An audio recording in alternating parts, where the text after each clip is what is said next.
the Kobe mission has actually been opened and closed and reopened several times. There was once inside the boundaries of the Kobe mission, there was once an Osaka mission, there was once a Okayama mission, there was once a Hiroshima mission. So, like, as far as where the headquarters of missions are in Japan, it's changed a lot.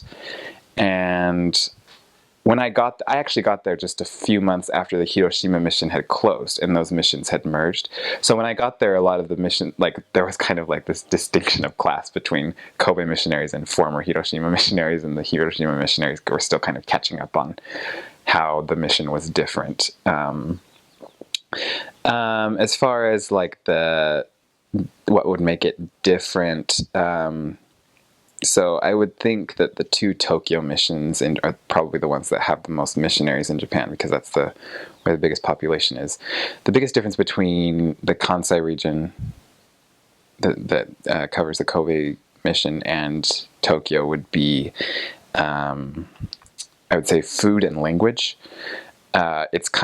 People kind of say that Kansai is the south of the dirty south of Japan. It's where there's some really, really, really colloquial dialects. And a lot of people in Tokyo have kind of migrated there from all over the country, but a lot people in Kansai, and especially the small towns, have lived there their whole life. Their families have lived there their whole life, so they have this very unique dialect and way of speaking. They're a lot more traditional. And in some ways, they're a little bit more warm. They're a little bit more inviting, maybe not even necessarily to the idea of religion and listening to missionaries, but they're like, if you knock on a door of someone in a town of only 50,000 people, and there's these two, blonde kids on the doorstep, they'll invite you in and give you something to drink. They might not want to hear what you say, but they're a little bit warmer, whereas people in bigger cities are a little bit more hustling, bustling, in a hurry.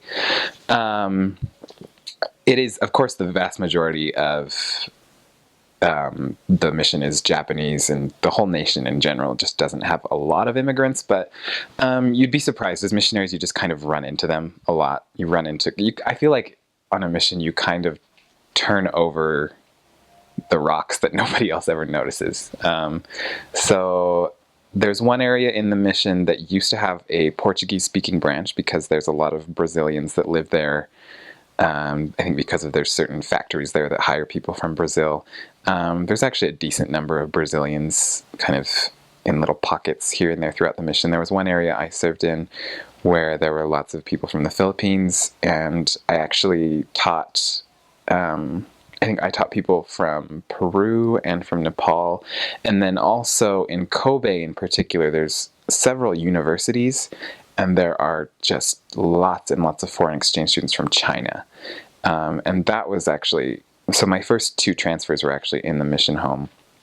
Not as an office elder, just we actually just were, the mission president just brought me and my trainer, and I guess it's called he whitewashed us into the mission home. So like, we had resources and knew what we were doing, but we were but anyway, we actually taught more Chinese foreign exchange students than we taught Japanese people at that time. And that's actually, I think, one of the most important things that happens in Japan as far as missionary work goes, because because people from mainland China just don't have access to the gospel. So that's a really unique opportunity that you get if you serve in Kobe and a couple other big cities that have universities in them. But when I was on my mission, there were from what I knew, about 100,000 members in Japan. The percentage of that's active, I don't know, but I would imagine it's very, very little, much less than 50%, if not 20 or 30. As far as the Kobe mission, it's very geographically big. I was there from 2010 to 2012. And during that time, it was usually around 120 missionaries. I got to visit them last year, and obviously because of when the age requirement was changed for missionaries, they had a huge influx of missionaries, and I think now they have around 260, so more than double in size. And I actually was thinking it wouldn't surprise me if it split eventually, because it's very geographically big.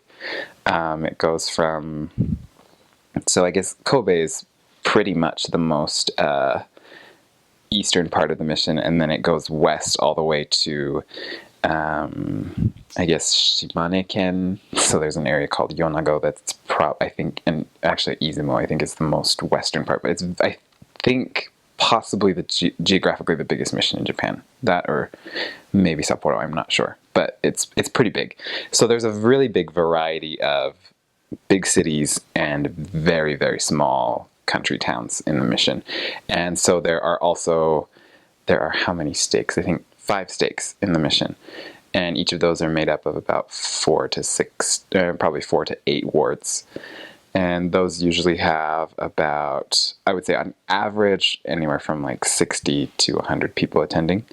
And then there are, how many? I think there's 3 districts, and they have lots of branches, and those branches can be anywhere. There's actually some branches that are really big. I never served in one, but I know there was one branch that had over 100 people attending, but it was just because of the geographic location and the makeup of priesthood holders that it hadn't become a ward yet. And there was another branch I served in that had this beautiful new building, about 80 members attending.